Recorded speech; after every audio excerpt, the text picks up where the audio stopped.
안녕하세요, 여러분. 저는 윤말순이라고 합니다. 올해 70입니다. 오늘은 여러분께 제가 겪었던 이야기를 들려드리고 싶어서 이렇게 나왔습니다. 혹시 저처럼 나이 드신 분들 중에 비슷한 일을 당하신 분이 계실까봐 걱정이 되어서요. 제 이야기가 조금이라도 도움이 되었으면 좋겠어요. 사실 처음에는 이런 이야기를 꺼내는 게 부끄럽기도 했어요. 내가 너무 순진했나, 바보같이 당했나 싶어서요. 하지만 생각해보니까 저만 당한 게 아니더라고요. 우리 같은 나이 든 사람들을 노리는 사기꾼들이 정말 많아요. 저는 바닷가 마을에서 평생을 살았습니다. 이 마을에서 태어나서 결혼하고 아이를 키우고 늙어가고 있어요.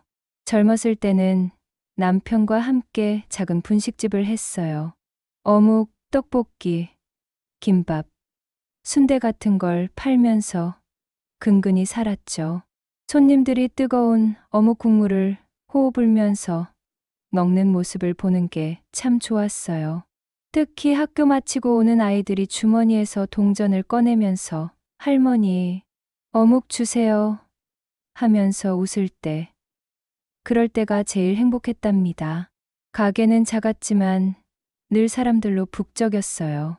어르신들은 막걸리 한 잔에 어묵 안주로 하루의 피로를 푸셨고, 젊은 사람들은 매운 떡볶이를 먹으면서 연애 이야기도 하고 그랬어요. 그런데 세월이 흐르면서 마을도 많이 변했어요. 젊은 사람들은 하나둘씩 도시로 떠나고 남은 건 저희 같은 노인들 뿐이었어요. 가게 손님도 점점 줄어들었고요. 하지만 저는 그래도 계속 가게를 했어요.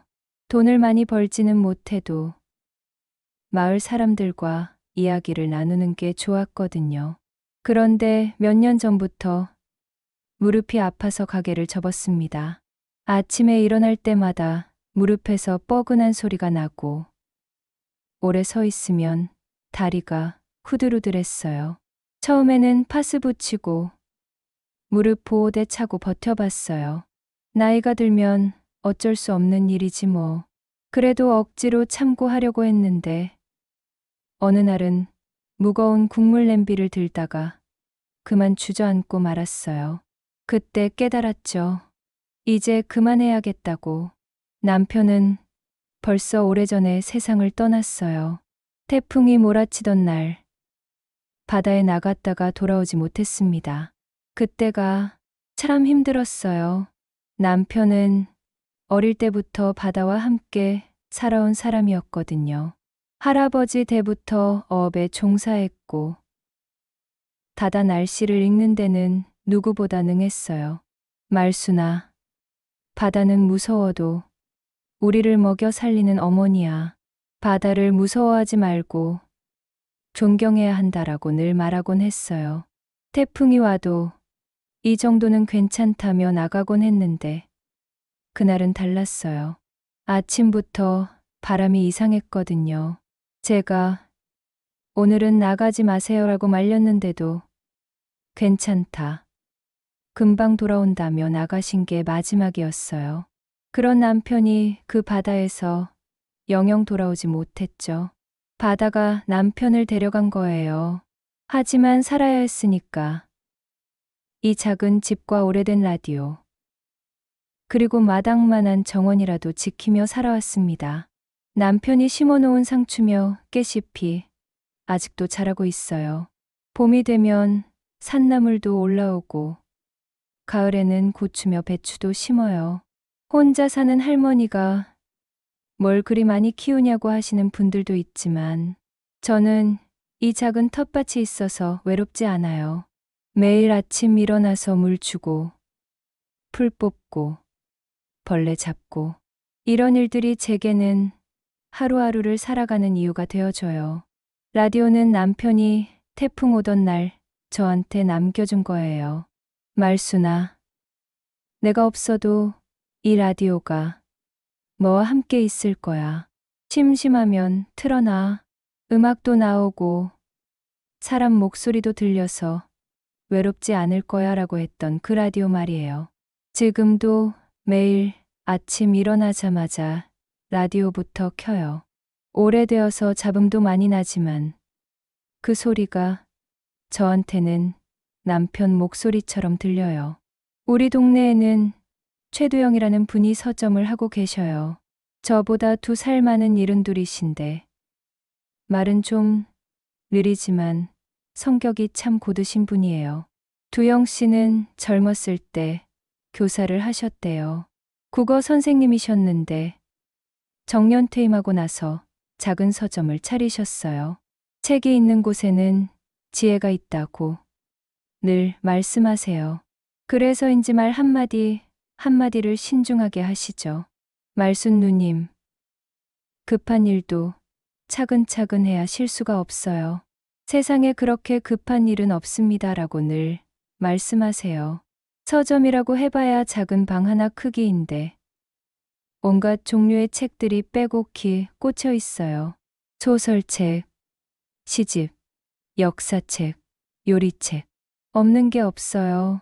손님은 많지 않지만 두영 씨는 늘 책을 읽으면서 시간을 보내세요. 그분과는 오랫동안 이웃사촌으로 지냈습니다. 남편이 세상을 떠난 뒤로는 더욱 의지가 되는 분이에요. 가끔 몸이 아플 때면 병원에 데려다 주시기도 하고 무거운 쌀포대 같은 것도 날라다 주세요. 그런데 작년부터 마을에 변화가 생기기 시작했어요. 이장을 하던 오정학 씨가 개발 이야기를 자꾸 꺼내더라고요. 오정학 씨는 저보다 5살 아래인 65인데 원래는 성실한 농부였어요. 논농사며 밭농사를 지으면서 살았는데 몇 년 전부터 농사를 그만두고 부동산 관련 일을 하기 시작했어요. 요즘엔 이장보다는 부동산 브로커 일을 더 열심히 하는 것 같더라고요.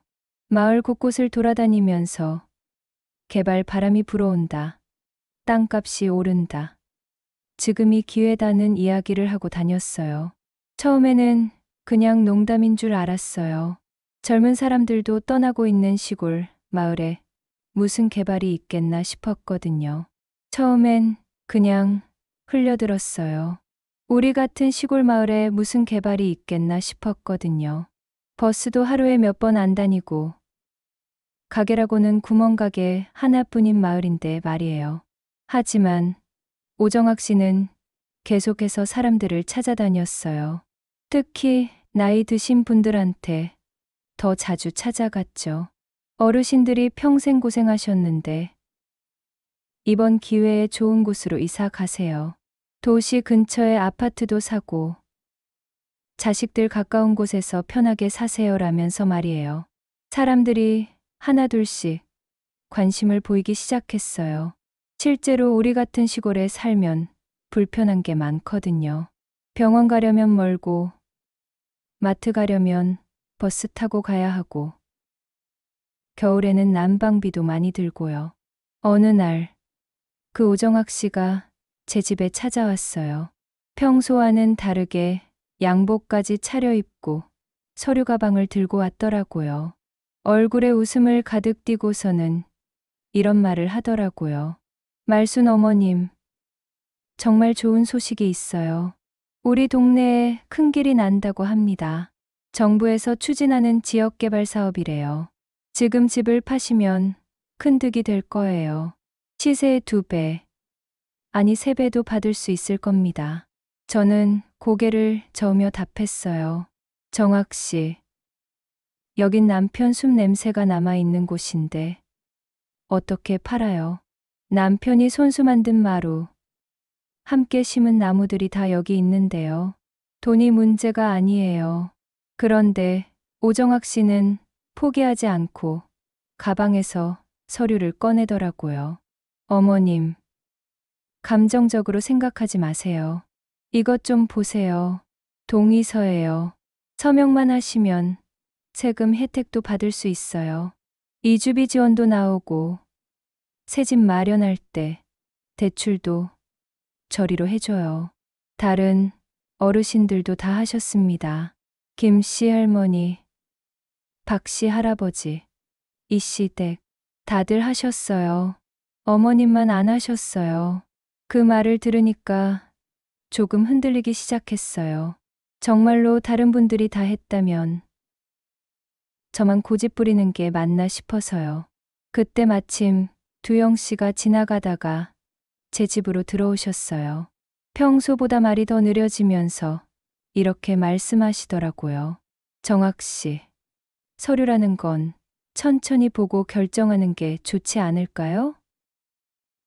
급할 것도 없는데 말이에요.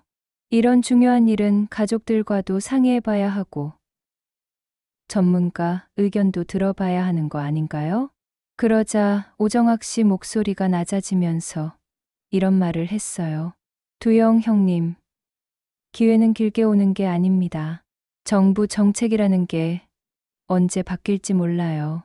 늦으면 후회해요. 다른 지역에서도 이런 기회 놓친 사람들이 얼마나 후회하는지 아세요? 나중에 개발되고 나면 살고 싶어도 못 살아요. 땅값이 몇십 배로 뛰거든요. 오정학 씨는 계속해서 말했어요. 어머님, 혼자 사시기도 힘드시잖아요. 겨울에 난방비며 집 수리비며 돈도 많이 들고 이참에 도시 근처 아파트로 가시면 편하실 텐데요. 그날 밤 바람이 참 거칠었어요. 창문이 덜컥덜컥 소리를 내면서 흔들렸어요. 라디오에서는 쇳소리 같은 잡음이 계속 났고요.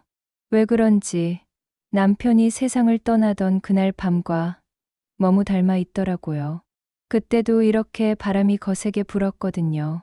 태풍 경보가 내려졌는데도 남편은 괜찮다며 바다로 나갔었어요. 저는 잠이 오지 않아서 마당을 쓸면서 혼잣말을 했어요. 여보, 나는 버틴다. 당신이 지키라고 한 이곳을 끝까지 버틴다. 당신이 심은 나무들, 당신이 고친 대문, 당신 냄새가 밴 이 집을 지킬 거야. 다음 날 아침, 마을에 소문이 쫙 퍼졌어요. 개발 확정됐다더라. 안 팔면 큰 손해 본다더라. 보상금도 나중에는 적어진다더라. 강제 수용도 될 수 있다더라.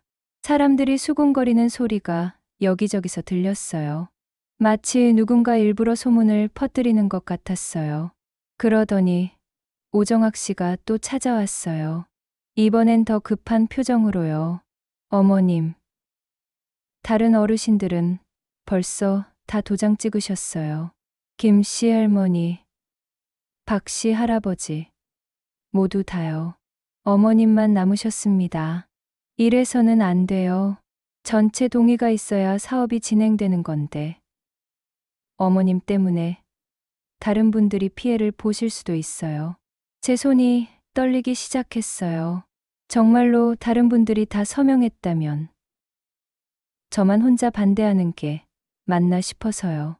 마을 사람들한테 피해를 끼치는 건 아닌가 싶기도 하고요. 그래서 손을 깍지 끼고 마음을 진정시키려고 했죠.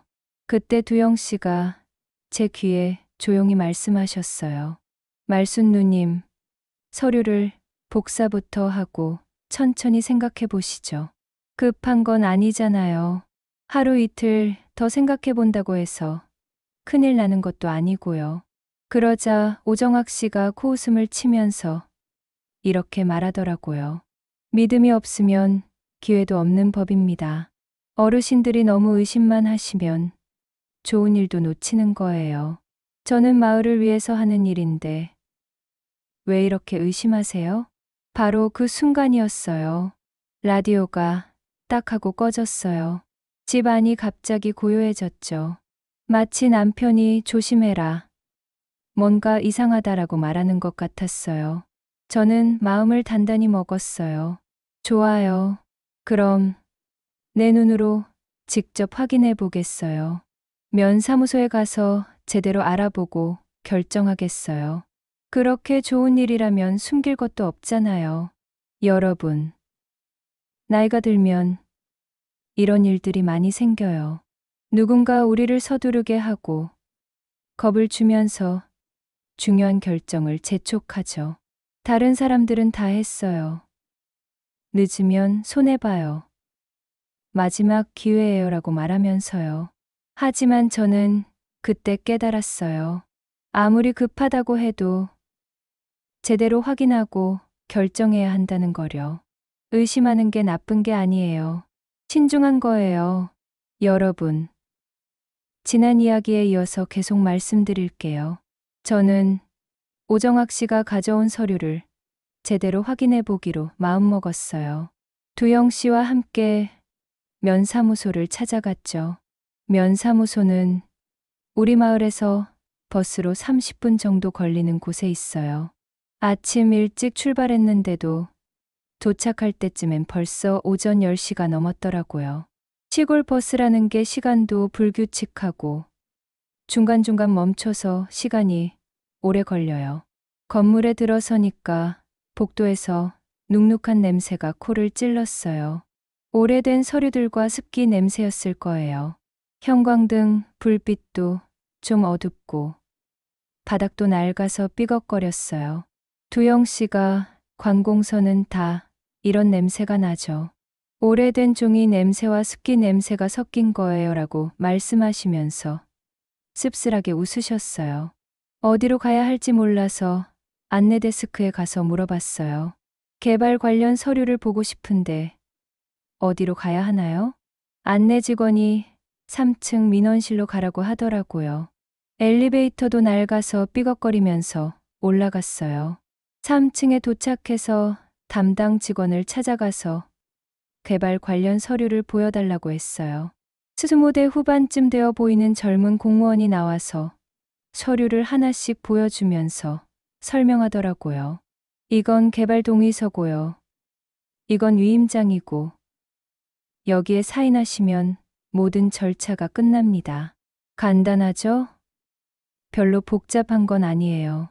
그런데 위임장이라는 말을 듣자마자 두영 씨가 눈을 찡그리면서 물어보셨어요. 위임장이요. 그게 뭔가요? 누구에게 위임한다는 거죠? 위임장이 왜 필요한 건가요? 직원이 좀 당황하는 표정으로 대답했어요.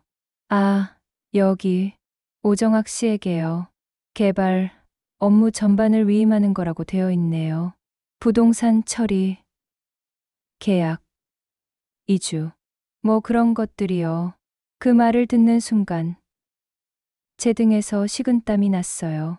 위임장이라니 그런 건 처음 들어보는 얘기였거든요. 오정학 씨가 그런 이야기는 전혀 안 했었어요. 제가 언제 위임했다고 그래요? 저는 그런 서류에 사인한 적이 없는데요. 직원이 서류 뭉치를 뒤져보더니 한 장을 꺼내서 저한테 보여주더라고요.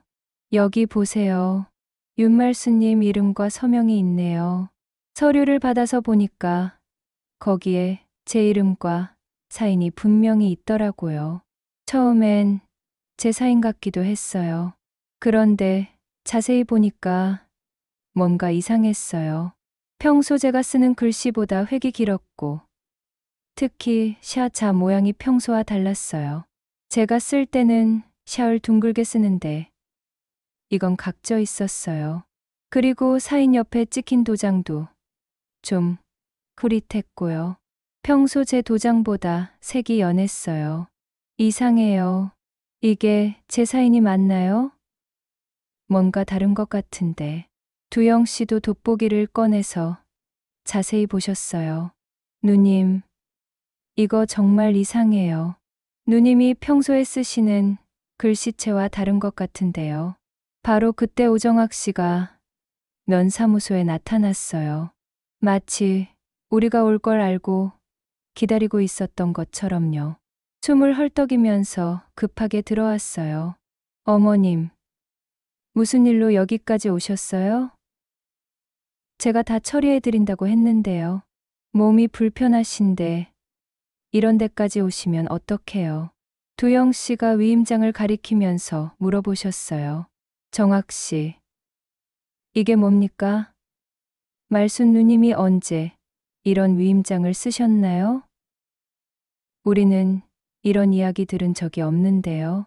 오정학 씨가 당황하지 않고 태연하게 답했어요. 아, 그건 말씀이세요? 어머님이 무릎이 아프셔서 직접 오시기 힘드니까 제가 대신 처리해 드리려고 한 거예요. 사전에 미리 받아둔 거예요. 다 어머님 편하라고 하는 일이에요. 저를 믿으시면 됩니다. 제가 언제 어르신들한테 해로운 일을 했나요?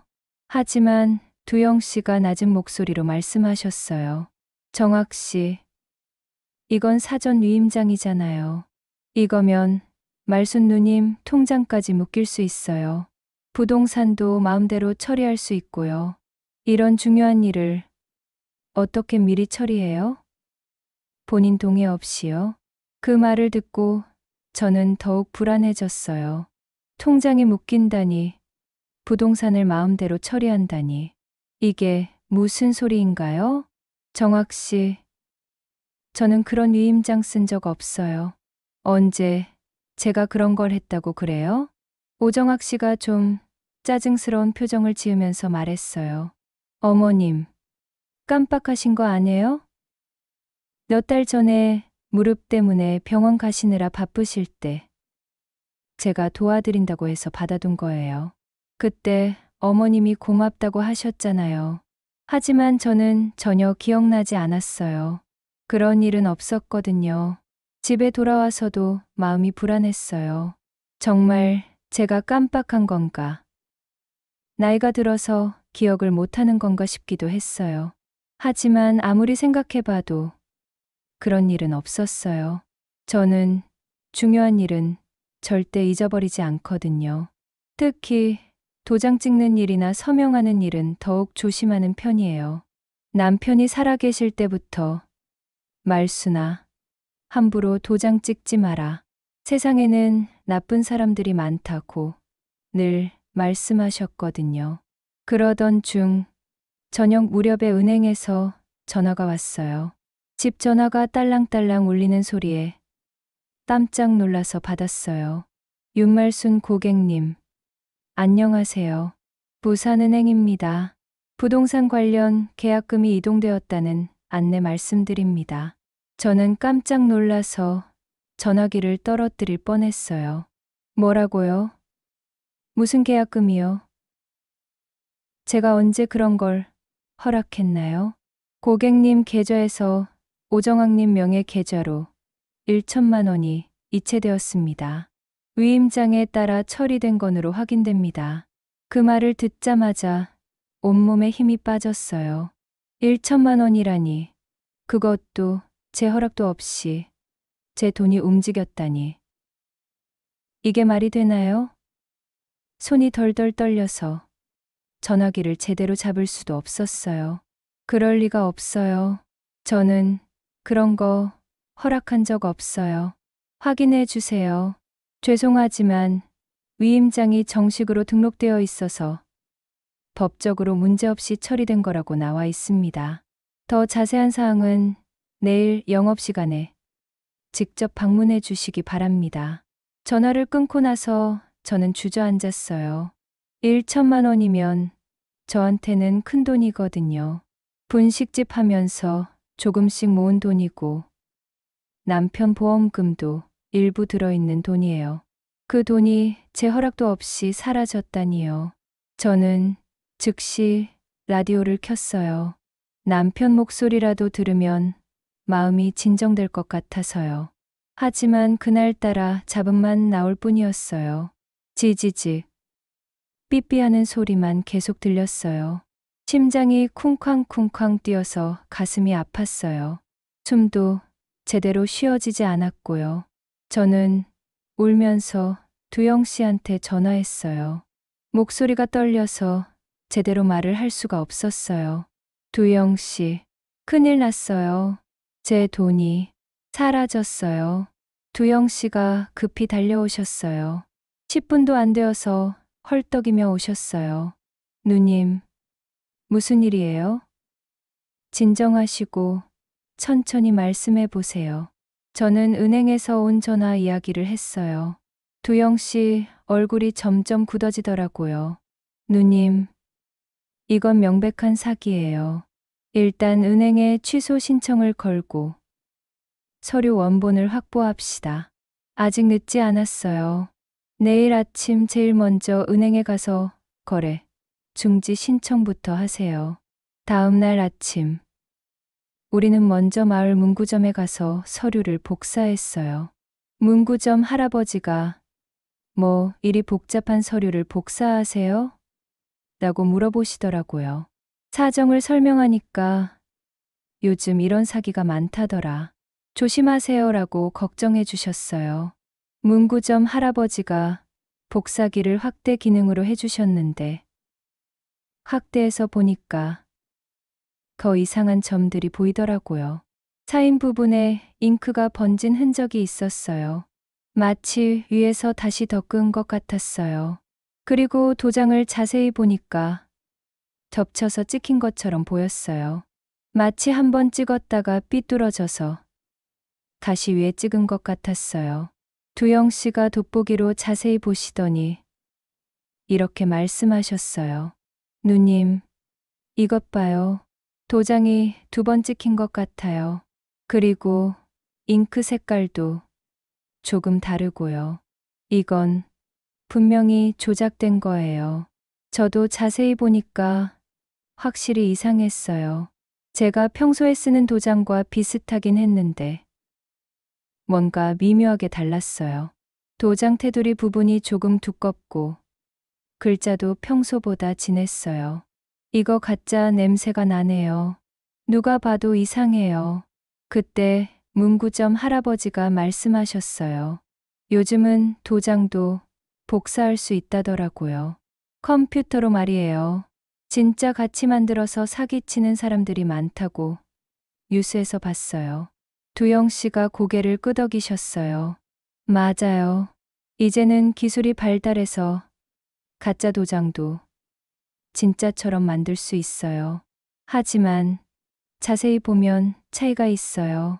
내일 주민 설명회가 있다고 하니까 그때 이 문제를 공개적으로 제기해 봅시다.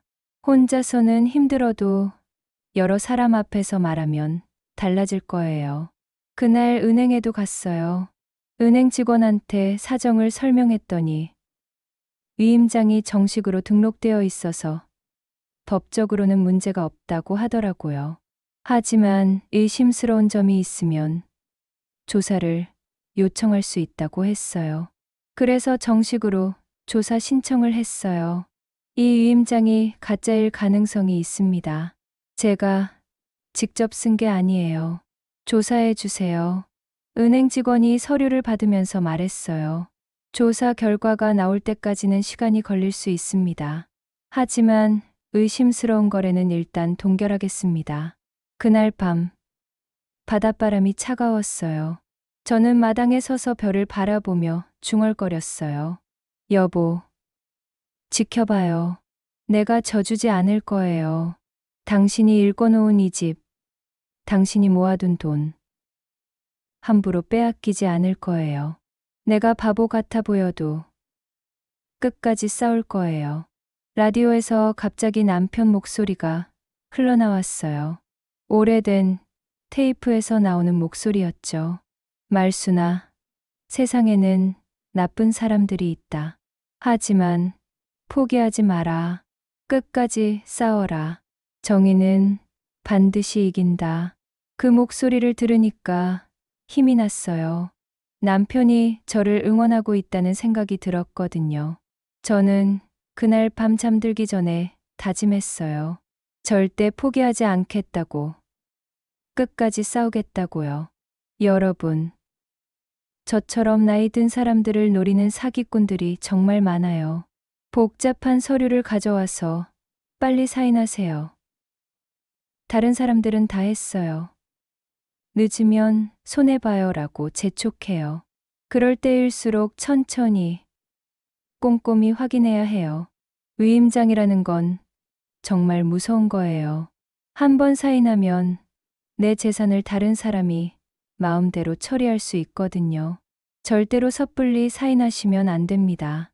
의심스러우면 가족한테 물어보시고, 전문가한테 상담받으시고, 시간을 두고 신중하게 결정하세요. 급하다고 하는 일일수록 더 의심해 보세요. 드디어 주민 설명회 날이 왔어요. 마을 회관에 사람들이 모여들기 시작했어요. 평소에는 한산하던 회관이 사람들로 가득 찼어요. 나이 드신 분들이 대부분이었는데 모두들 불안한 표정을 하고 계셨어요. 어떤 분은 정말 돈을 많이 받을 수 있을까? 어떤 분은 우리가 속는 건 아닐까? 하면서 수군거리고 계셨어요. 회관 앞에는 큰 현수막이 걸려 있었어요. 개발사업 주민설명회라고 적혀 있었고, 그 밑에는 주민 여러분의 밝은 미래를 위하여라는 문구가 있었어요. 현수막도 새 것이고, 글씨도 깔끔하게 인쇄되어 있어서 보기엔 좋아 보였어요. 하지만 왜 그런지 마음이 편하지 않았어요. 뭔가 급조된 느낌이 들었거든요. 회관 안에는 간이 의자들이 줄지어 놓여 있었고, 앞쪽에는 큰 스크린과 마이크가 설치되어 있었어요. 구청에서 나온 공무원들도 몇 명 와 있었고, 정장을 입은 사람들도 있었어요. 아마 개발업체 사람들인 것 같았어요. 그런데 이상하게도 그 사람들이 저를 쳐다보면서 뭔가 얘기하는 것 같았어요. 오정학 씨가 마이크를 잡고 앞으로 나왔어요. 평소와는 완전히 다른 모습이었어요. 양복을 차려입고 머리까지 깔끔하게 넘긴 모습에 넥타이까지 매고 있었어요. 마치 다른 사람 같았어요. 마이크를 잡은 손에는 반지도 새로 끼고 있더라고요. 평소에 농사일로 거칠었던 손이 맞나 싶을 정도로 깔끔했어요. 주민 여러분, 안녕하십니까? 오늘은 우리 마을의 큰 전환점이 될 중요한 자리입니다. 오정학 씨는 능숙하게 마이크를 잡고 설명을 시작했어요. 평소에 말이 어눌하던 사람이 맞나 싶을 정도로 유창하게 말하더라고요. 마치 연습을 많이 한 것처럼요. 이번 개발 사업은 이미 주민 다수가 동의하신 공익사업입니다. 정부에서 추진하는 지역개발 사업의 일환으로 우리 마을이 현대적인 신도시로 탈바꿈하게 됩니다. 여러분이 평생 살아온 이 땅이 몇 배의 가치로 변하게 됩니다. 스크린에는 화려한 아파트 단지 조감도가 나왔어요. 높은 빌딩들이 줄지어 서 있고 넓은 도로와 공원도 있었어요. 쇼핑몰과 병원, 학교까지 그려져 있더라고요. 보기에는 정말 좋아 보였어요. 마치 대도시 같았어요. 사람들이 웅성거리기 시작했어요. 정말 몇 배나 받을 수 있나? 언제까지 기다려야 하나? 이사는 어디로 가야 하나? 아이들이 좋아할 것 같네.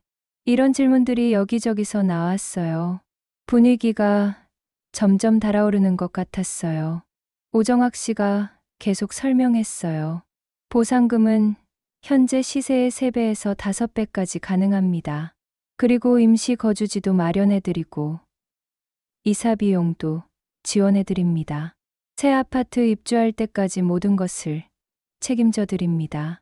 게다가 새 아파트는 최신 시설을 갖추고 있어서 여름에는 시원하고 겨울에는 따뜻해요.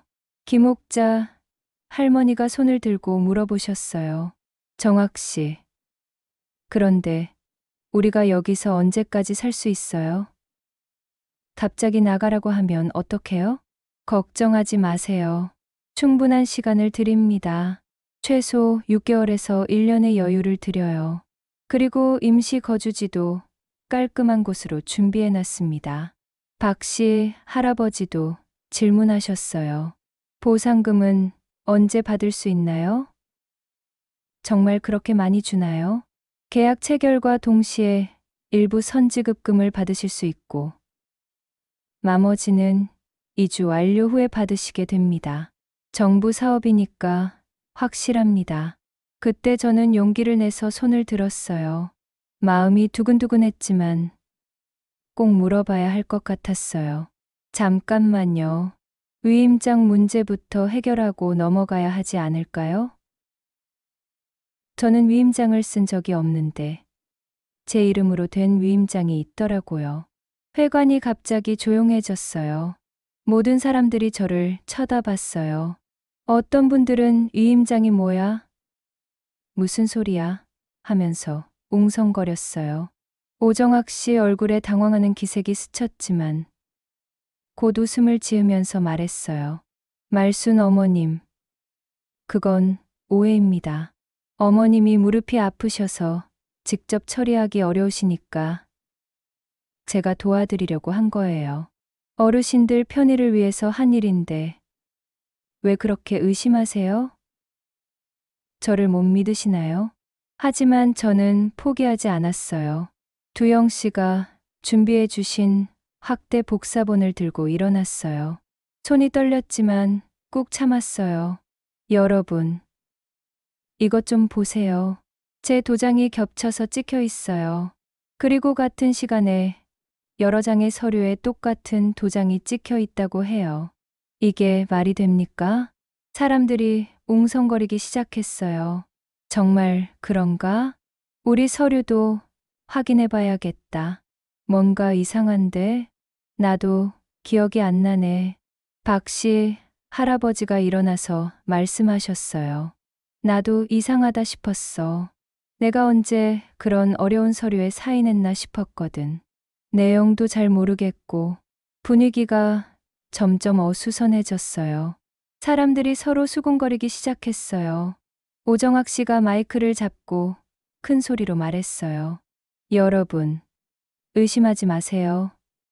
모든 것이 합법적으로 처리된 일입니다.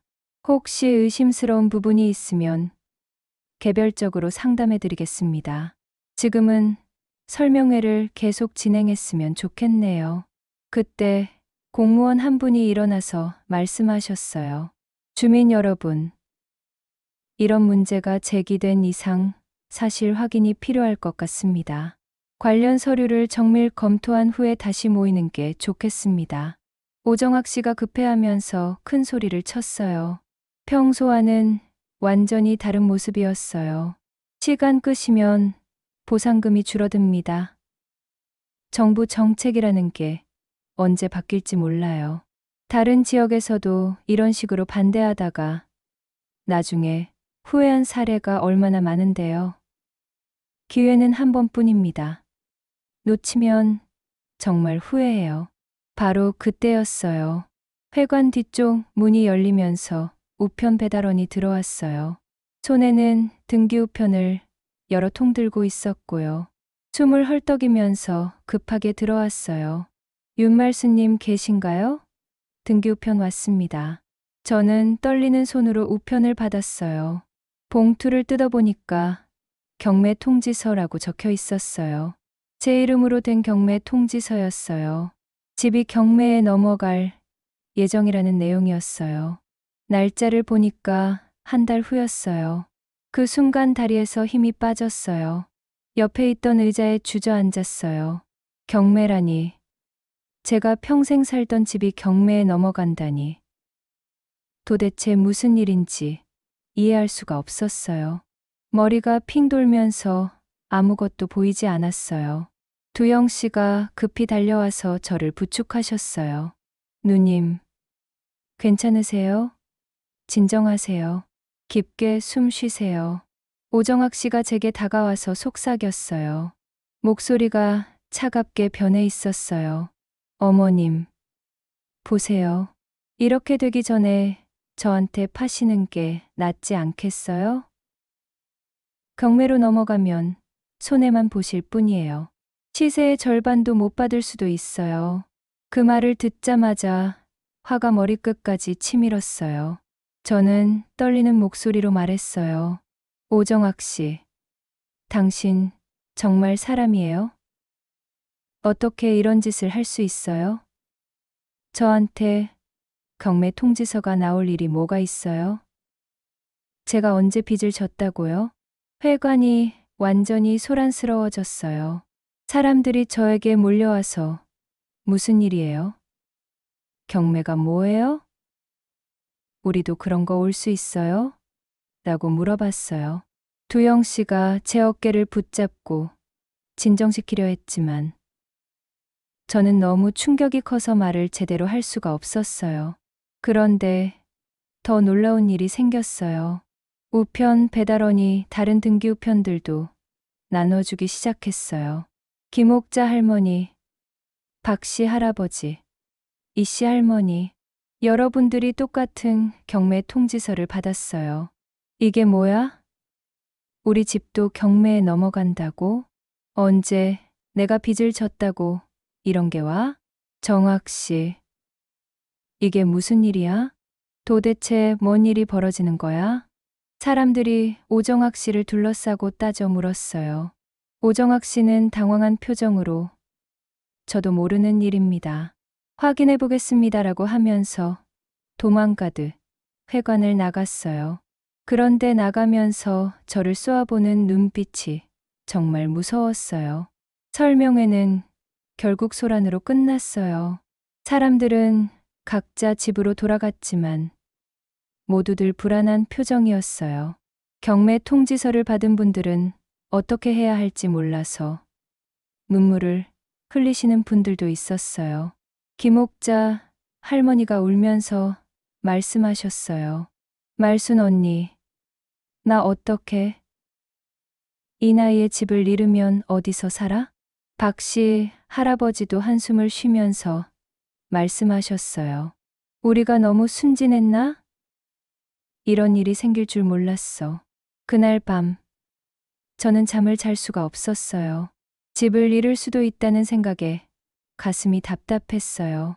남편과 함께 읽고 온 이 집, 추억이 가득한 이 공간을 빼앗길 수는 없었어요. 남편이 손수 만든 마루, 함께 심은 나무들, 분식집을 하면서 모은 추억들, 이 모든 것을 잃을 수는 없었어요. 새벽녘에 저는 잠에서 깨어서 옥상으로 올라갔어요. 바다가 내려다 보이는 우리 집 옥상이에요. 바다 냄새가 짜게 느껴졌어요. 파도 소리가 쿵쾅쿵쾅 들렸고요. 남편 생각이 났어요. 말순아, 힘들 때는 바다를 봐라. 바다는 언제나 똑같이 파도를 보내잖아. 밀렸다가 다시 온다.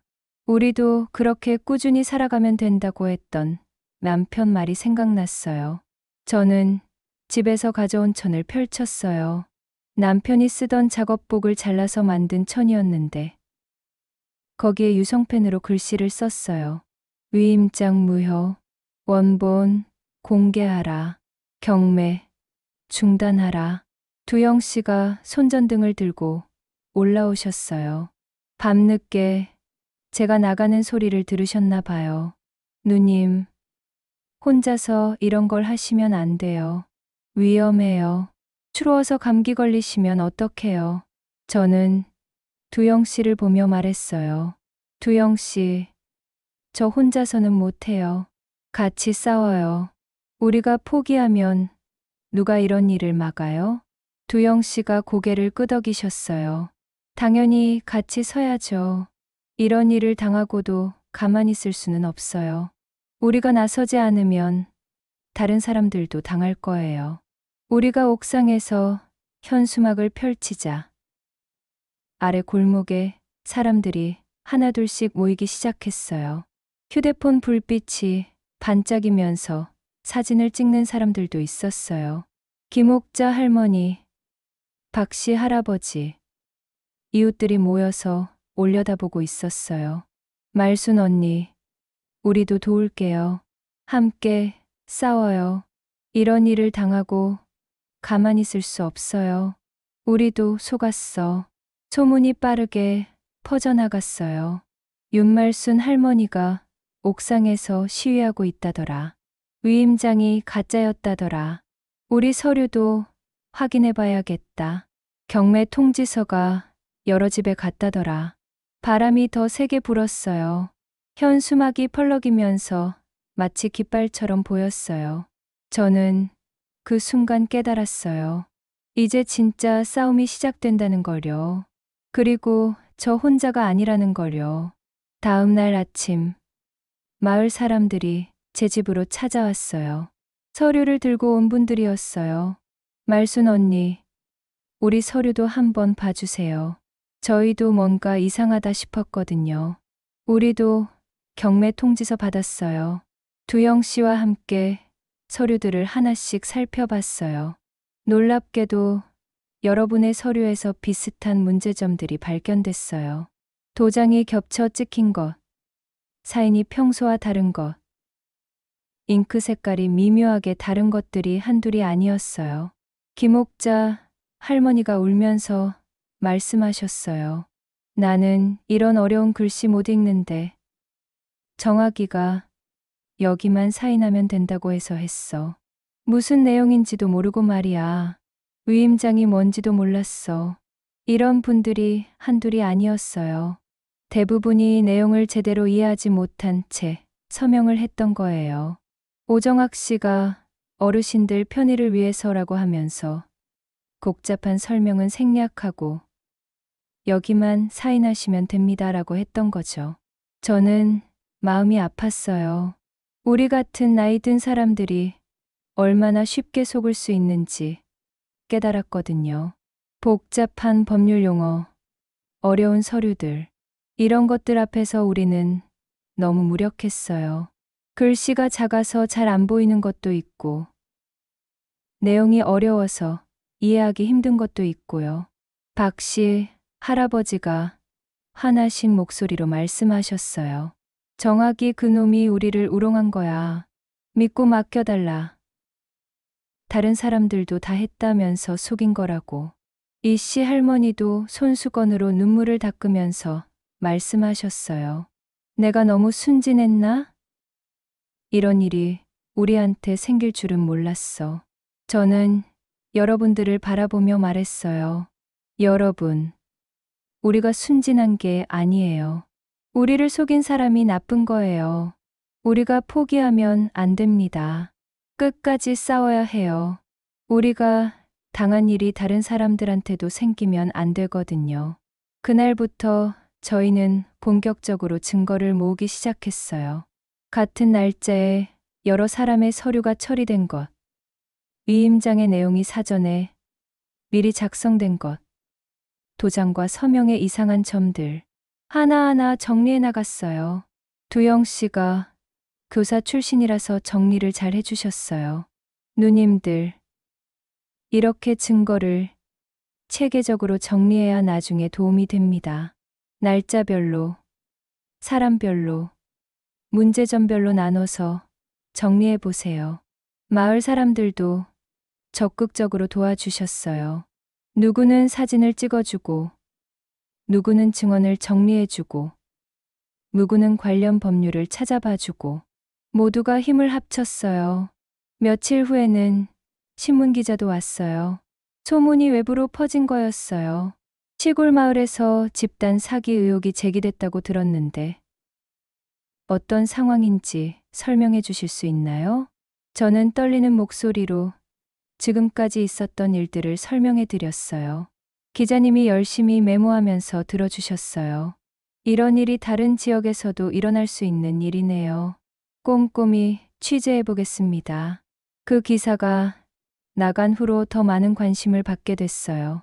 시민단체에서도 도움을 주겠다고 연락이 왔고, 변호사님도 무료로 상담해 주겠다고 하셨어요. 하지만 오정학 씨는 끝까지 자신의 잘못을 인정하지 않았어요. 오히려 어르신들이 오해하고 있다. 모든 것이 합법적으로 처리된 일이다라고 주장했어요. 심지어는 괜한 의심 때문에 좋은 기회를 놓치게 됐다면서 저희를 탓하기도 했어요. 그런 오정학 씨를 보면서 화가 나기도 했지만 한편으로는 안타깝기도 했어요. 욕심이 사람을 어떻게 변하게 하는지 보게 됐거든요. 원래는 나름 성실한 사람이었는데 돈에 눈이 멀어서 이런 일을 저지르게 된 거니까요. 하지만 제일 중요한 건 우리가 포기하지 않는다는 것이었어요. 나이가 들었다고 힘이 없다고 해서 당하고만 있을 수는 없었어요. 우리도 당당한 시민이고 우리 권리를 지킬 자격이 있었거든요. 여러분, 이런 일을 당하셨을 때 절대로 혼자 끙끙 앓지 마세요. 주변 사람들과 함께 하세요. 혼자서는 할 수 없는 일도 여러 사람이 함께 하면 할 수 있어요. 그리고 무엇보다 포기하지 마세요. 억울한 일을 당했을 때는 끝까지 싸워야 해요. 나이가 들었다고 해서 당하고만 살 필요는 없어요. 우리도 당당한 권리가 있고 그 권리를 지킬 수 있어요. 새벽에 두영 씨가 낡은 상자를 들고 제 집으로 오셨어요. 숨을 헐떡이면서 급하게 오신 모습이었어요. 누님, 서점 창고를 뒤지다가 이걸 찾았어요. 이게 우리한테 도움이 될 것 같아요. 두영 씨는 밤새 서점 창고를 뒤지셨다고 하더라고요. 혹시 마을 관련 옛 자료가 있을까 해서 찾아보신 거래요. 상자를 열어보니까 오래된 지도와 카세트 테이프들이 들어있었어요. 먼지가 폴폴 날리고 곰팡이 냄새도 났어요. 지도는 1972년에 만들어진 우리 마을 지도였는데 지금과는 많이 달랐어요. 도로도 지금보다 훨씬 좁았고 집들도 지금과는 다른 곳에 있었어요. 그런데 지도를 자세히 보니까 파란 점이 하나 찍혀 있더라고요. 그 옆에 작은 글씨로 공동 우물이라고 적혀 있었어요. 글씨가 워낙 작아서 돋보기로 봐야 겨우 보일 정도였어요. 이게 뭔가요? 두영 씨가 돋보기로 지도를 자세히 보시면서 설명하셨어요. 누님, 여기 보세요. 이 우물은 마을 공동 사용지였어요. 1972년부터 지금까지 쭉 공공시설로 등록되어 있다면 함부로 개발할 수 없을 거예요. 공익보다 우선 보호해야 하는 대상일 수도 있어요. 지도를 더 자세히 보니까 우물 주변에 빨간 선으로 경계가 그어져 있었어요. 그리고 마을 공동시설 보존구역이라고 적혀 있었어요. 그럼 이 우물이 아직 있다면 개발을 못한다는 뜻인가요? 그럴 가능성이 높아요. 문화재나 역사적 가치가 있는 시설은 함부로 없앨 수 없거든요. 카세트 테이프를 보니까 남편 이름이 적혀 있었어요. 손으로 직접 쓴 글씨였죠. 윤춘식, 마을 이야기 1973년이라고 적혀 있었어요. 테이프가 여러 개 있었는데 우물 이야기, 마을 역사, 옛날 이야기 등등 제목이 붙어 있었어요. 남편이 이런 걸 녹음해뒀다는 걸 처음 알았어요. 평소에 말이 많지 않던 사람이었는데 이런 걸 남겨뒀다니 신기했어요. 떨리는 손으로 우물 이야기 테이프를 라디오에 넣었어요.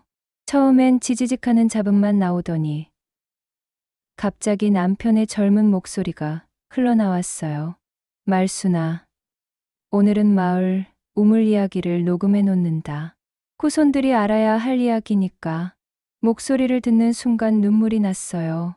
남편이 젊었을 때 목소리였거든요. 지금 제가 듣고 있는 라디오로 평생 흘러나온 그 목소리요.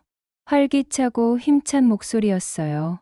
이 우물은 우리 마을의 심장이다.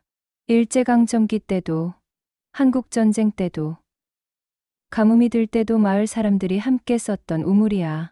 우리 할아버지, 할머니들이 길어다 마시던 물이고, 빨래도 하고, 농사도 지었던 그 물이야. 테이프가 계속 돌아갔어요. 이 우물물은 마을 사람들 모두의 것이다. 누가 개인 소유라고 주장하면 안 된다. 이 우물만큼은 절대로 팔면 안 된다. 이건 우리 마을의 역사이자 생명줄이니까. 더 놀라운 내용이 나왔어요. 말순아, 만약 내가 먼저 세상을 떠나면 이 우물을 지켜줘. 마을 사람들과 함께 지켜줘. 누군가 이 우물을 없애려 하거나 팔려고 하면 끝까지 막아줘. 이건 우리 모두의 것이니까. 저는 울면서 두영 씨에게 물어봤어요. 이게 증언이 될 수 있을까요? 이런 오래된 테이프로도 증거가 될까요? 두영 씨가 고개를 끄덕이셨어요. 누님, 증거는 하나만으로는 약해요. 하지만 여러 개가 겹치면 힘이 생깁니다. 지도, 테이프, 주민들 진술. 이 모든 걸 모으면 충분히 싸울 수 있어요. 그날 오후에 우리는 마을 곳곳을 돌아다니면서 우물을 찾아봤어요. 1972년 지도에 표시된 위치를 따라가 봤더니 지금은 풀숲에 덮여서 잘 보이지 않았지만 옛날 우물의 흔적이 남아 있었어요. 여기가 맞는 것 같아요. 돌로 쌓인 흔적이 보이네요. 김옥자 할머니가 오셔서 말씀하셨어요. 맞아요. 여기에요. 내가 어릴 때 여기서 물 길어다 먹었어요. 우리 어머니도 여기서 빨래하셨고요. 박씨 할아버지도 기억하고 계셨어요. 그래, 여기가 마을 공동 우물이었어. 가뭄이 들어도 여기는 물이 마르지 않았지. 우리는 즉시 시청 기록 보관실을 찾아갔어요. 오래된 자료들이 보관되어 있는 곳이었어요. 박미선이라는 주무관이 우리를 맞아주셨어요. 61살 정도 되어 보이는 분이었는데 눈빛이 참 꼿꼿하셨어요. 어르신들, 무슨 일로 오셨나요? 저희가 사정을 설명하자 박미선 주무관이 진지하게 들어주셨어요. 옛마을 시설이 개발 제한 사유가 될 수 있습니다. 하지만 원본 지도와 공식 기록이 있어야 해요. 복사본만으로는 어려워요. 박미선 주무관이 컴퓨터를 뒤져보더니 이렇게 말씀하셨어요. 1972년 마을 지도 원본이 있네요. 잠깐만 기다리세요. 몇 분 후에 원본 지도를 가져오셨어요. 우리가 가져온 복사본과 똑같았어요. 공동 우물 표시도 그대로 있었고 마을 공동시설 보존구역이라는 표시도 선명하게 남아 있었어요. 이거 보세요. 공식 기록이 남아 있네요. 이 우물은 마을 공동시설로 등록되어 있어서 함부로 개발할 수 없어요. 그런데 바로 그때 오정학 씨가 기록보관실에 나타났어요. 어떻게 우리가 여기 온 걸 알았는지 모르겠어요. 아마 누군가 알려준 것 같았어요. 어르신들, 여기서 뭐 하세요? 이미 허가 다 났는데 이제 와서 뭘 뒤지고 그래요? 시간 낭비입니다. 박미선 주무관이 단호하게 말씀하셨어요. 오정학 씨, 원본 자료 대조부터 하고 나서 말하세요. 절차는 정확히 밟아야 합니다. 법적으로 문제가 있으면 허가도 취소될 수 있어요. 오정학 씨 얼굴이 점점 굳어졌어요. 이런 옛날 자료가 무슨 소용이 있다고 그래요? 시대가 바뀌었는데. 박미선 주무관이 냉정하게 답하셨어요. 법은 법입니다. 옛날 자료라고 해서 무시할 수 있는 게 아니에요. 기록보관실에서 더 많은 자료를 찾아냈어요. 1972년 원본 지도에는 분명히 공동 우물이 표시되어 있었고 마을 공동 시설이라고 명시되어 있었어요. 그리고 개발 제한 구역이라는 도장까지 찍혀 있었어요. 더 중요한 건 도장 감식 결과였어요. 경찰서에서 정밀 감식을 해준 결과가 나왔거든요. 제 위임장의 도장은 진짜 도장을 스캔해서 컴퓨터로 만든 가짜였어요. 요즘에는 기술이 발달해서 진짜 같은 가짜 도장을 만들 수 있다고 하더라고요. 서명도 제 평소 글씨체와 여러 부분에서 일치하지 않았고요.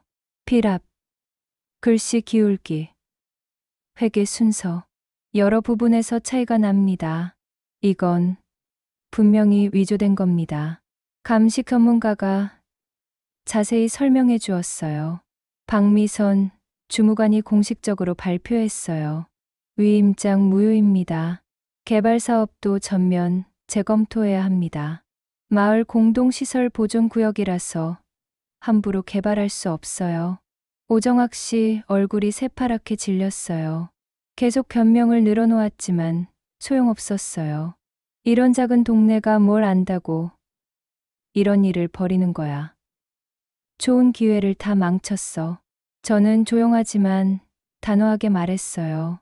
정학 씨, 우리는 기억합니다. 우리 마을의 역사를, 우리가 지켜야 할 것들을 기억해요. 돈이 다가 아니에요. 그 순간 제가 가져온 라디오가 다시 켜졌어요. 남편이 녹음해둔 테이프가 또 돌아가면서 목소리가 흘러나왔어요. 마을은 나눔이다. 혼자 가지려는 사람은 결국 모든 걸 잃는다. 함께 지키고 함께 나누는 것이 진짜 발전이다. 그 목소리가 바람을 갈라서 기록보관실 전체에 울려 퍼졌어요. 분위기가 완전히 뒤바뀌었어요. 오정학 씨는 아무 말도 못하고 그냥 고개만 숙이고 있었어요. 그날 저녁에 집에 돌아와서 남편 테이프를 다시 들어봤어요. 다른 테이프들도 하나씩 들어보니까 마을의 역사, 옛날 이야기들이 가득 들어 있었어요. 남편이 얼마나 마을을 사랑했는지, 후손들에게 무엇을 전해주고 싶었는지 알 수 있었어요. 말순아, 이 이야기들을 잘 간직해. 언젠가는 도움이 될 날이 올 거야. 정말로 남편 말이 맞았어요. 오래된 테이프가 우리를 구해준 거예요. 여러분, 때로는 과거의 기록들이 우리를 구해줄 수 있어요. 오래된 서류, 사진, 녹음, 이런 것들을 소중히 보관하세요. 언젠가는 정말 중요한 증거가 될 수 있어요. 그리고 무엇보다 기억하세요. 우리 어르신들의 증언도 소중한 역사의 기록이라는 거려. 우리가 경험한 것들, 우리가 기억하는 것들이 모두 소중한 역사예요. 며칠 뒤 아침, 저는 평소처럼 라디오를 들으면서 아침밥을 먹고 있었어요. 그런데 갑자기 사이렌 소리가 들리더라고요. 경찰차 소리였어요. 우리 마을 같은 시골에서는 경찰차 소리를 듣기가 쉽지 않거든요. 두영 씨가 급히 달려와서 말씀하셨어요. 누님, 정학 씨가 연행됐어요. 위임장 위조, 배임 미수, 사기 혐의로요. 창문 너머로 보니까 오정학 씨가 고개를 푹 숙인 채로 경찰차에 타고 있더라고요. 수갑까지 차고 있었어요. 평소에 그렇게 당당하던 모습은 온데간데 없고 초라하고 쪼그라든 모습이었어요. 마을 사람들이 하나둘씩 나와서 그 모습을 지켜보고 있었어요. 김옥자 할머니가 저에게 와서 말씀하셨어요. 말순 언니, 언니가 용기 내주지 않았으면 우리 모두 큰일 날 뻔했어요. 정말 고마워요. 언니 덕분에 우리가 집도 지키고 돈도 지켰어요. 박씨 할아버지도 오셔서 감사하다고 하셨어요. 말순 누님이 끝까지 포기하지 않아서 우리가 살았어요. 혼자였으면 어떻게 됐을지. 하지만 저는 마음이 편하지만은 않았어요. 오정학 씨도 결국 우리 마을 사람이었거든요.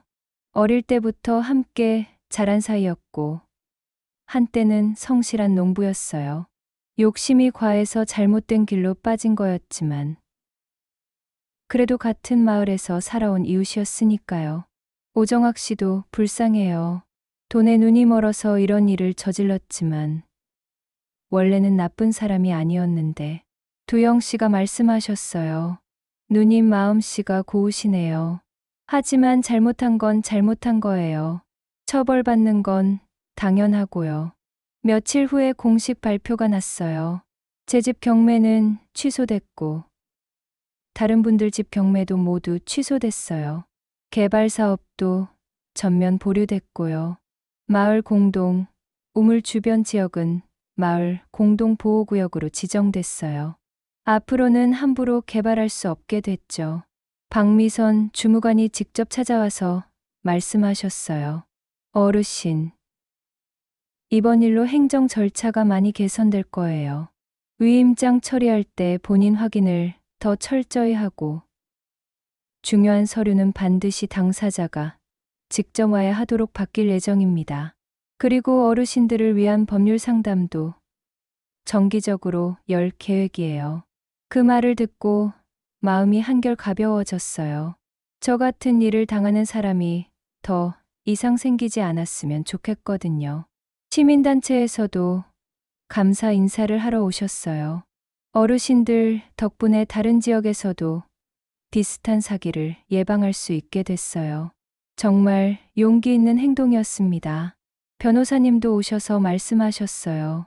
이번 사건이 전국적으로 알려지면서 무인 대상 사기 예방에 큰 도움이 될 것 같아요. 위임장 관련 법도 더 엄격하게 바뀔 예정입니다. 신문 기자도 다시 와서 후속 기사를 썼어요. 시골 할머니들의 용기가 전국을 바꿨다는 제목으로 기사가 났더라고요. 그 기사를 보니까 뿌듯하면서도 부끄럽기도 했어요. 이제 다시 평온한 일상이 돌아왔어요. 저는 오랫동안 창고에 넣어뒀던 분식 손수레를 다시 꺼냈어요. 녹이 슬고 바퀴도 삐걱거렸지만 두영 씨가 도와주셔서 깨끗하게 정비했어요. 누님, 이제 다시 장사하시게 된 거예요? 응. 그냥 심심해서요. 돈을 많이 벌려는 건 아니고 사람들과 이야기나 나누면서요. 손수레를 항구 앞에 세웠어요. 오랜만에 어묵을 끓이니까 그 냄새가 온 동네에 퍼졌어요. 어묵 국물에서 하얀 김이 모락모락 나고 떡볶이, 양념의 매콤한 냄새가 바닷바람과 섞여서 참 좋았어요. 아이들이 하나둘씩 모여들기 시작했어요. 할머니, 어묵 주세요. 떡볶이는 얼마예요? 할머니, 텔레비전에 나왔어요. 아이들이 저를 알아보고는 신기해했어요. 제가 텔레비전 뉴스에 나왔거든요. 할머니가 나쁜 사람들을 혼내줬어요. 할머니, 정말 대단해요. 아이들의 밝은 목소리를 듣고 있으니까 마음이 따뜻해졌어요. 나이 드신 분들도 오셨어요. 어묵 국물 한 컵씩 나눠드리면서 이런저런 이야기를 나눴어요. 말순 언니, 이번에 정말 대단했어요. 우리 같은 늙은이들도 할 수 있다는 걸 보여줬어요. 우리도 언니 덕분에 많이 배웠어요. 앞으로는 함부로 서명하지 않을 거예요. 이씨 할머니가 오셔서 말씀하셨어요. 말순 언니, 이제 우리 마을이 유명해졌어요. 다른 지역에서도 견학 오고 싶다고 연락이 온다더라고요. 정말로 며칠 후에는 다른 지역 어르신들이 견학을 오셨어요. 버스를 대절해서 오신 분들도 있었어요. 비슷한 피해를 당할 뻔했다가 저희 이야기를 듣고 용기를 얻었다고 하시더라고요. 어떻게 용기를 내셨어요? 무섭지 않았어요? 처음엔 무서웠어요. 하지만 혼자가 아니라는 걸 알고 나서는 용기가 났어요. 그리고 남편이 남겨둔 말이 힘이 됐고요. 저는 찾아오신 분들께 제 경험을 자세히 나눠드렸어요. 위임장의 위험성, 서류 확인하는 방법, 도움받을 수 있는 곳들, 제가 알게 된 모든 것들을 빠짐없이 알려드렸어요. 가장 중요한 건 혼자 끙끙 앓지 마시는 거예요. 이상하다 싶으면 주변 사람들한테 물어보시고 전문가한테 상담받으시고요. 그리고 절대로 급하다고 재촉하는 말에 넘어가시면 안 돼요. 시간이 지나면서 마을에도 정말 좋은 변화들이 생겼어요. 주민들끼리 더 끈끈해졌고 서로 도우며 살게 됐어요.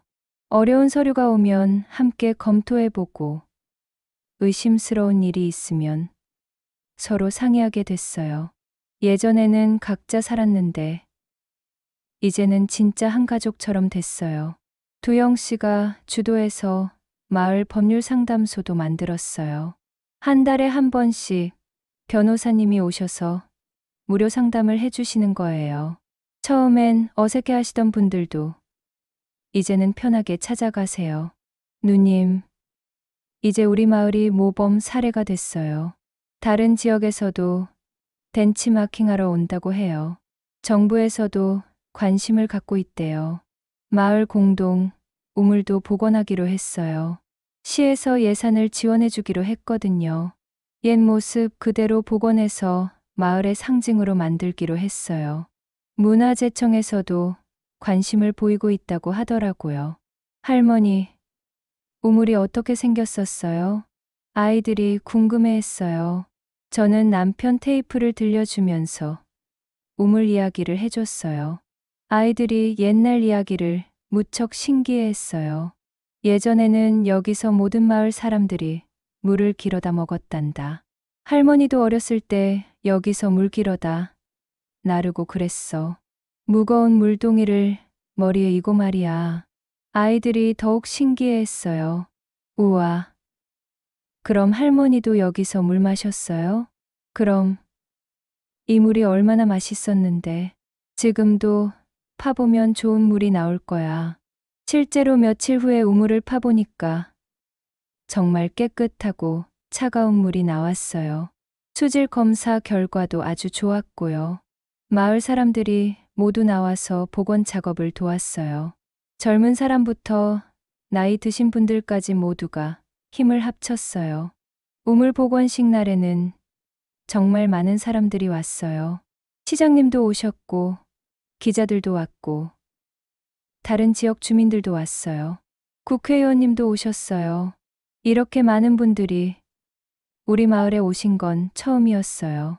저는 복원된 우물에서 물을 떠서 뜨거운 어묵 국물컵을 내밀면서 말했어요. 뜨거우니까 조심해서 드세요. 천천히 드세요.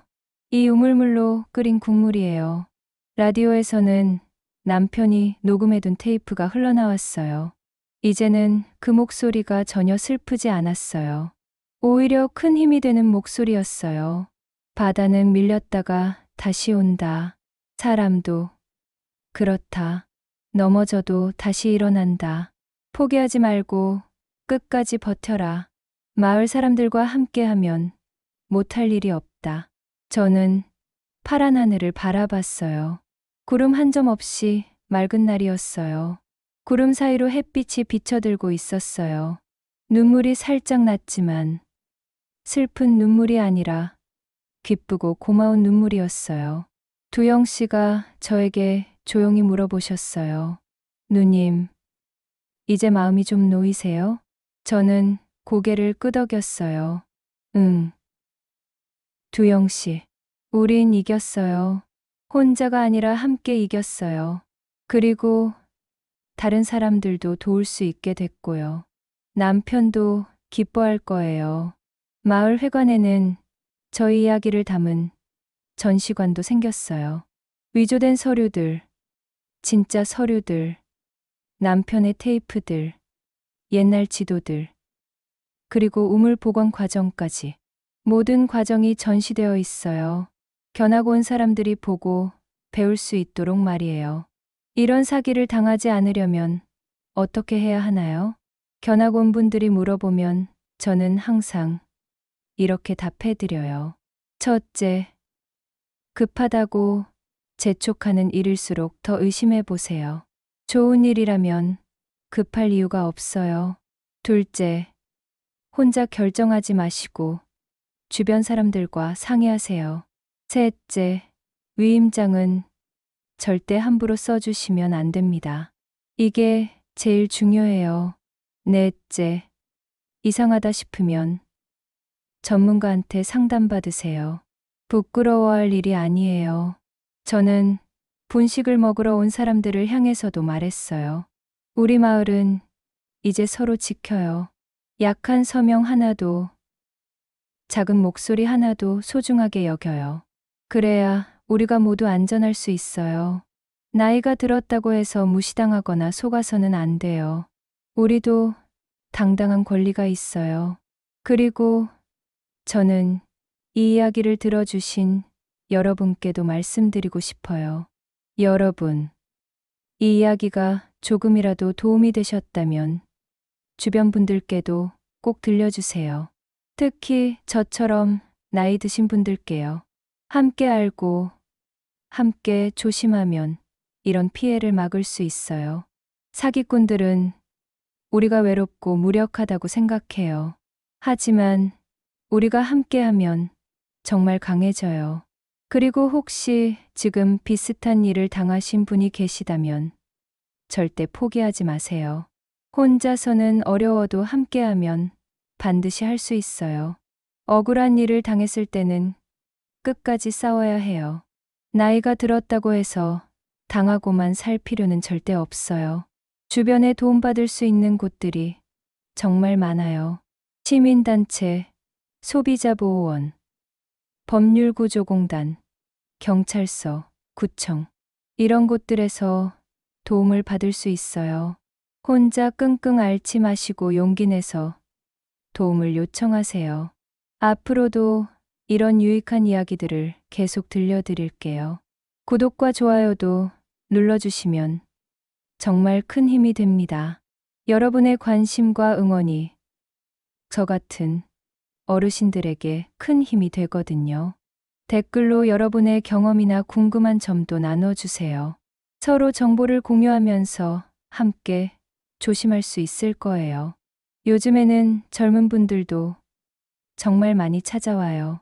할머니, 저희 할머니도 이런 피해 안 당하게 하려면 어떻게 해야 해요? 라고 물어봐요. 저희 부모님께는 어떻게 말씀드려야 해요? 라고도 하고요. 그럴 때마다 마음이 정말 따뜻해져요. 세대를 넘어서 서로 돌보는 마음이 있다는 게 느껴지거든요. 자주 안부 인사하세요. 그리고 어르신들이 이상한 서류나 전화를 받으시면 바로 상의하라고 말씀드리세요. 의심스러운 일이 있으면 혼자 결정하지 마시고 가족한테 꼭 물어보라고 하시고요. 그게 가장 좋은 예방법이에요. 지금도 파도가 바위에 부서지는 소리가 들려요. 짠! 바닷바람이 시원하게 불어와요. 라디오는 오늘도 잔잔히 흘러가고 있고요. 남편 목소리가 따뜻하게 들려와요. 말수두나, 정말 잘했다. 마을을 지켰구나. 사람들을 도왔구나. 이제 마음 놓고 살아라.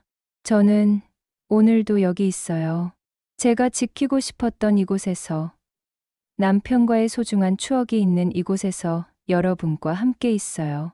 그리고 앞으로도 계속 여기 있을 거예요. 마을을 지키고 사람들을 돕고 여러분께 도움이 되는 이야기를 들려드리면서요. 마지막으로 한 번 더 꼭 말씀드리고 싶어요. 어르신 여러분, 절대로 혼자 고민하지 마세요. 이상하다 싶으면 주저하지 말고 물어보세요. 급하다고 재촉하는 일일수록 더 의심해 보세요. 우리에게는 오랜 세월 쌓인 지혜와 경험이 있어요. 그리고 무엇보다 서로가 있어요. 정말 고맙습니다. 이렇게 긴 이야기 끝까지 들어주셔서요. 다음에도 더 좋고 유익한 이야기로 찾아뵐게요. 건강하시고 항상 조심하시고 행복하세요.